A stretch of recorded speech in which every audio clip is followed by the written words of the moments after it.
con rồi. Cái này để Nó như cái rồi. bắt đằng. Ơi, đồ tiêu cái kia. Ăn, cái pin con này.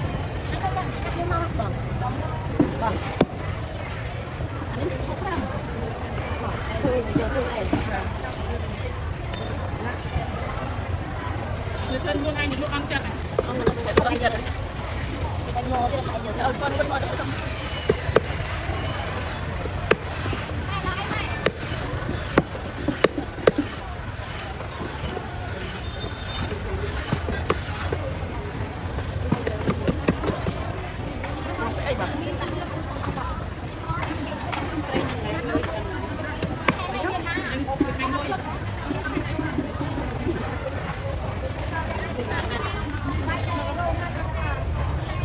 Mà bảo là bay đơn kem mà không kìa.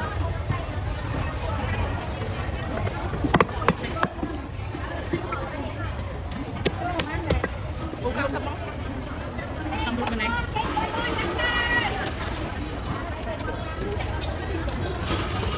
Còn nó bay của mát này. Thật đấy. Vậy này nó pan của mát được chuyện đấy. Chặt mát này này. Vậy sao được.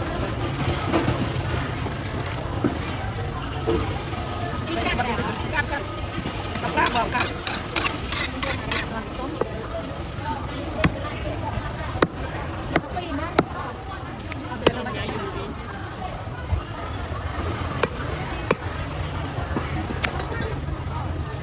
Tình lòng mua nhưng mà không được.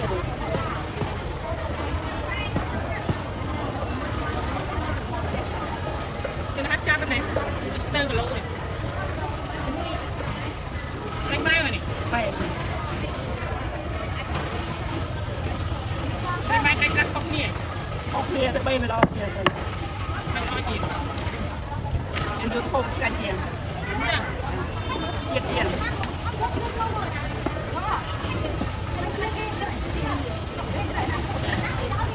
Chẳng thấy thế nào bảo?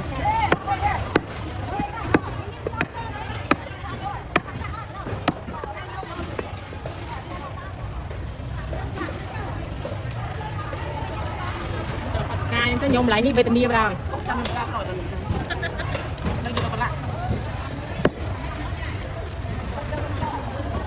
Có tay những con slay phải. Đặt cái sau cho này còn mấy.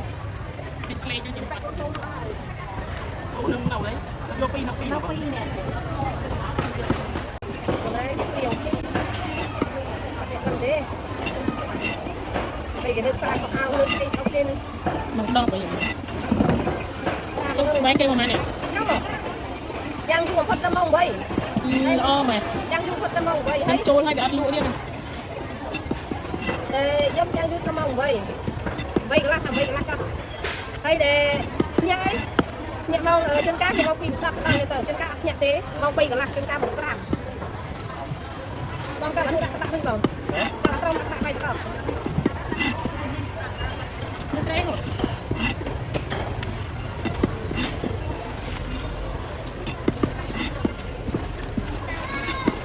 Các món phi. Itu hanya sih pada yang belum ada hal. Kan? Yang belum ada. Anu baik kan. Sampai cinta banget kan.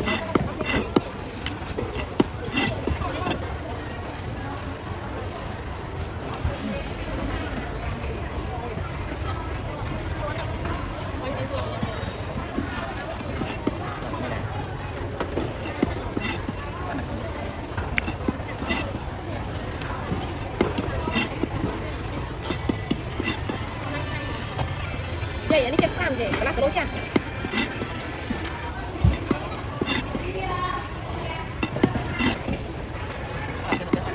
Nó đâu đây chúng ta audio rồi.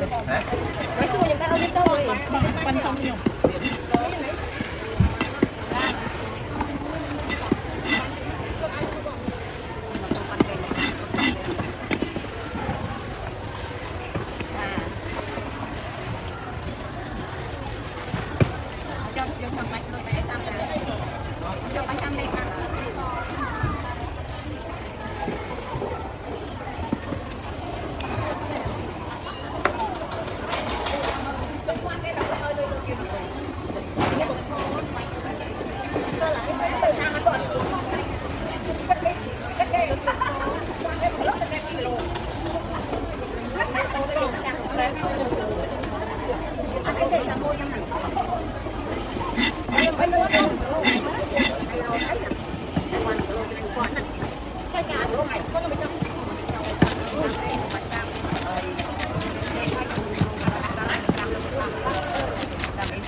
Việt Nam Việt Nam một tô, không canh trường.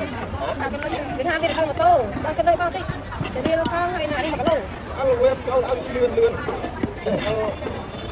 Tô này lo bạn đây luôn đấy. Mặc lẩu bốn trăm đồng, trăm đồng. Để đi bao buôn lẩu hay đi mặc lẩu. Cái món đồ này.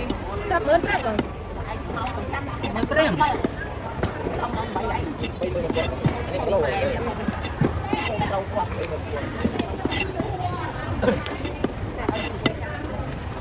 Và chạm vào trong không đó không? Nó con chân rồi. Bây giờ qua rồi.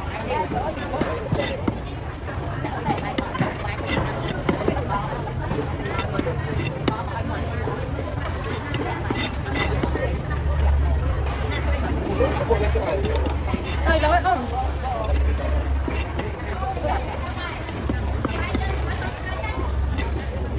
Chẳng những cái chuyện Đây cái đó mà mình. Đây. Đây. Mới ba đấy rõ. ban trăm lớn khác rồi.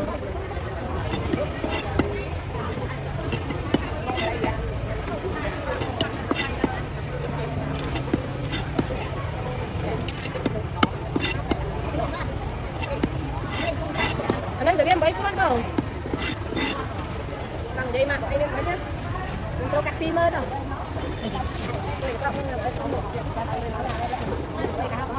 Chúng tôi lỗi con phim rồi.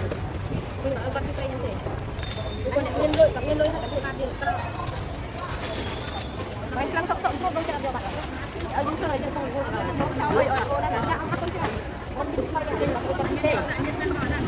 Nhà đi đâm bẫy đây mẹ. Còn đi bẫy khăn chặt.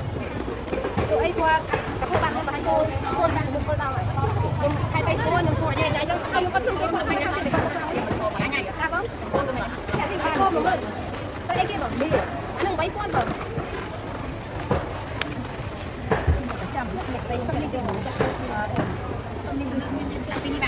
đấy anh đang tìm lớn tăng để xăm xăm để mình nó đưa là mọi người mang nó ê không xong rồi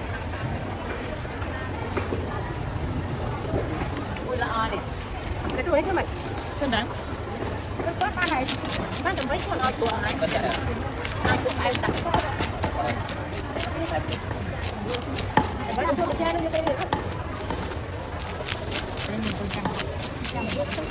Đá, đá, đá, đá, đá, đá, đá,